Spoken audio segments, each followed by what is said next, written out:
안녕하세요 여러분, 도케뮤식입니다. 최근 들어서 굉장히 장의 상태가 좋습니다.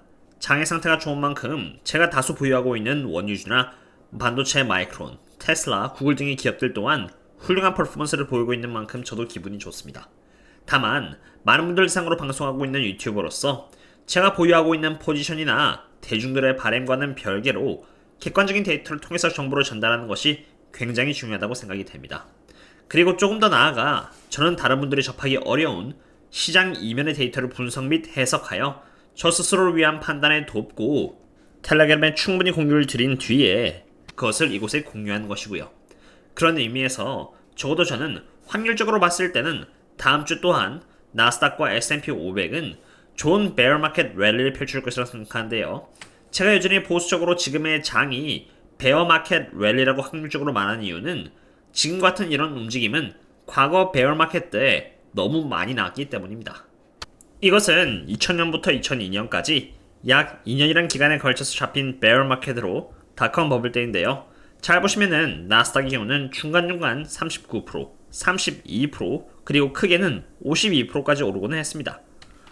그리고 본질적으로 베어마켓이 시작된 이슈가 바로 인플레이션입니다. 연준이 금리를 올리기 시작하면서 2년 국채금리가 오르기 시작했고 그러면서 주가는 이렇게 하락했습니다. 그러다가 약 5월달쯤에 피벗 할 것이라는 희망을 시장이 가지면서 주가가 올라가는데 결국 피벗은 없었고 그로 인해 다시 주가는 떨어졌죠. 그러다가 다시 정말 희한하게도 피벗 할 것이라는 희망에 부풀어서 주가는 다시 올라갔고 머지않아 일자리 리포트가 나오면서 주가는 다시 시들시들한 움직임을 보였습니다. 그리고 그 이후 머지않아 은행 위기가 다시 터지면서 다시 피벗 할 것이라는 희망과 함께 주가는 오르기 시작했죠. 여기서 피벗이라는 것은 연준이 인플레이션이 해결돼서 피벗 한다는 것이 아니라 은행이 무너지기 시작하자 돈이 채권으로 몰리면서 채권 가격은 높아지고 그에 따라 채권 금리가 하락하게 된 것이고요. 추가로 이렇게 엄청난 물량의 숏이 커버가 되면서 채권 가격이 더 올라감에 따라서 채권 금리가 더 하락한 것에 대한 결과입니다. 그리고 바로 그 이유에서 2년 국채금리와 10년 국채금리가 은행 이슈 이후 이렇게 크게 빠진 것이죠. 이런 부분은 전부 다 제가 텔레그램에 멤버십 분들 상으로 다 공유를 드렸습니다. 어쨌든 오늘 기준으로 연준은 아직 피벗을 하지 않았고 인플레이션에 있어서 비록 PCE가 개선된 모습을 보여주긴 했습니다만 여전히 CPI나 Job Report 그리고 ISM 인덱스 등의 결과는 아직 연준이 해야 할 일이 많이 남아있음을 시사하고 있습니다.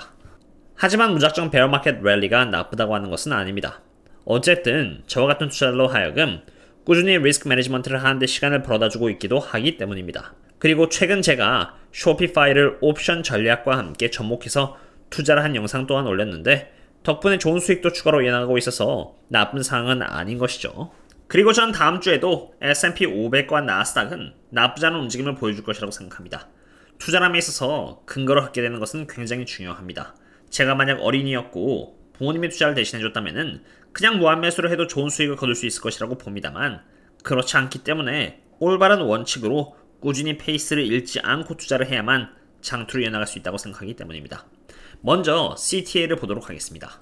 저는 며칠 전부터 텔레그램에 CTA의 세력이 바이어로 돌변했고 그 이유에서 주가가 단기적으로 상승할 가능성이 크다라고 텔레그램에 이렇게 공지를 드렸습니다. 사실 CTA라는 세력은 알고리즘 매매 세력인지라 시장의 펀더멘탈과는 상관없이 특정 알고리즘에 따라서 매수 매도 포지션을 잡기 때문에 베어마켓을 이끌 수 있는 요인이 됩니다. 여기 매수된 사이즈를 보시면은 지금 계속 시장에서 돈이 빠져나가고 있는 상태에서 이 정도 물량은 적은 물량이 아니며 시장의 움직임에 영향을 줄 수 있는 액수인 것입니다. 혹시나 시장에 유동성이 많다고 말하실까봐 객관적인 정보를 보여드리자면 그것은 머니 마켓 펀드를 통해서 알 수 있습니다. 최근 들어서 돈이 굉장히 빨리 빠져나가고 있다는 것은 여기 머니 마켓 펀드를 통해서 알 수 있는데 이곳에 돈을 예치해두기만 해도 연 4% 정도의 이상의 수익을 거둘 수 있는 상태에서 굳이 주식에 돈을 넣을 필요가 없기 때문에 돈이 주식에서 이렇게 머니 마켓 펀드로 빠지고 있으며 이것에 관련된 정보들 또한 이미 제가 텔레그램에 꾸준히 업데이트를 드리고 있는 정보입니다. 머니 마켓 펀드의 양이 이렇게 오르는 것이 아니라 줄어들어야만 주식에 돈이 몰리고 있다는 의미가 되겠습니다. 어쨌든 이 차트는 골드만삭스로부터의 내부자 정보인 CTA Estimates in S&P 500인데요. 여기 보시면 CTA 세력은 유동성이 제한된 상태에서 4월 12일부터 13일까지는 계속 매집을 해나갈 계획입니다. 다시 말해서 이들에 의해서 나스닥과 S&P 500은 다음 주에도 주가가 강세를 보일 가능성이 높다는 것을 의미합니다. 하지만 12일에서 13일 이후에는 이들의 매수 물량이 급격히 줄어들면서 평평해지는 것을 볼 수 있는데 매수를 멈출 것이라는 것을 의미합니다. 참고로 이러한 기간은 제가 텔레그램의 멤버십 분들 대상으로 공유드린 잡 리포트와 S&P 500의 상관관계와도 어느 정도 일치합니다. 여기 보라색 점선 부분은 잡 리포트가 발표된 구간으로 카운터 트렌드의 특성을 보여주는데요. 잡 리포트가 발표하기에 앞서서 2022년 10월 7일 기준 주가가 이렇게 하락하는 모습을 보였다면 카운터 트렌드로 잡 리포트를 바탕으로 주가가 이렇게 상승하는 모습을 보여주었습니다. 그러다가 2022년 11월 4일 잡 리포트가 발표되기 전 추세는 이렇게 하락 추세를 그리고 있었고 다시 카운터 트렌드가 발동되면서 주가는 이렇게 상승을 했죠. 그리고 잡 리포트가 발표된 12월 2일을 기준으로 해서 그 전에 이렇게 상승 트렌드로 잡혔기 때문에 다시 카운터 트렌드가 잡히면서 주가는 하락을 하였습니다. 그리고 주가가 하락을 했으니 잡 리포트를 기준으로 다시 또 카운터 트렌드가 발동이 되면서 상승을 했고 하락을 했고 지금은 또 상승을 이어나가고 있는 그런 상태입니다. 그리고 아까 말씀드렸던 것처럼 CTA 알고리즘 세력에 따라서 꾸준히 다음 주에도 주가가 상승세를 이어나가게 된다면은 4월 7일 발표될 잡 리포트의 결과에 따라서 4월 10일 날부터는 어떤 모습을 보일지 모르나 확률적으로 본다면은 하락 트렌드를 이어나갈 가능성이 크지 않나 생각을 해봅니다. 왜냐하면 그때쯤에는 CTA 또한 더 이상 매수를 하지 않을 계획이기 때문입니다.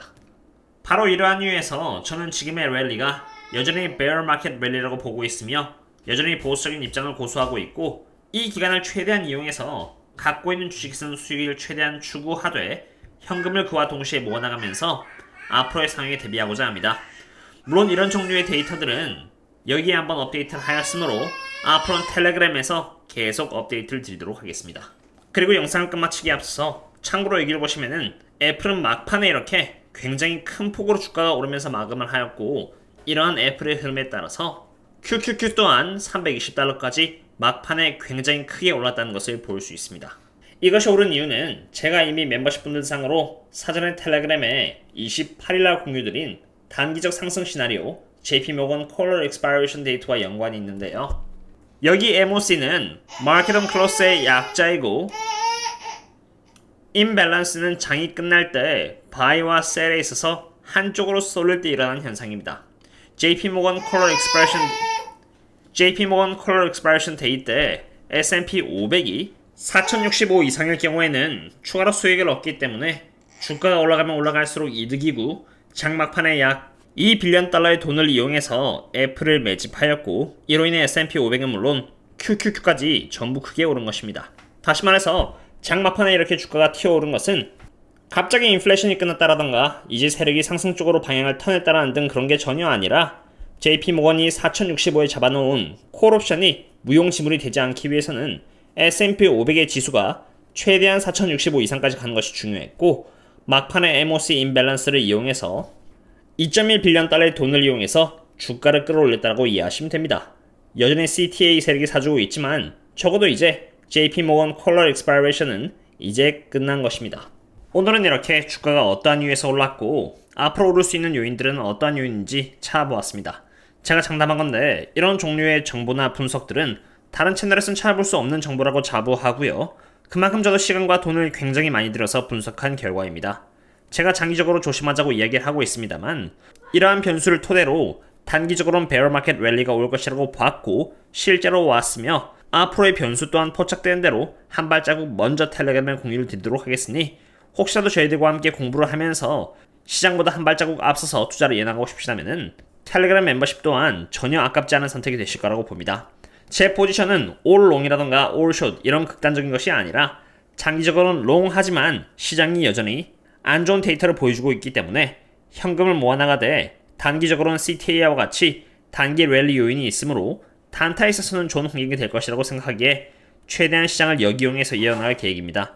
물론 현금을 모아나가는 이유는 지금 장기적으로 제가 모은 저평가 주식을 대상으로 주식이 비이성적인 모습을 보여줄 때를 대비해서 주식을 그때 사들이기 위해서 준비해나가는 과정입니다. 저평가 주식을 팔 이유는 전혀 없는 것이기 때문입니다.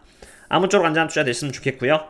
그럼 다음에 또 다른 분석 관계 잡도록 하겠습니다. 그럼 다음에 또 만나요. See you later.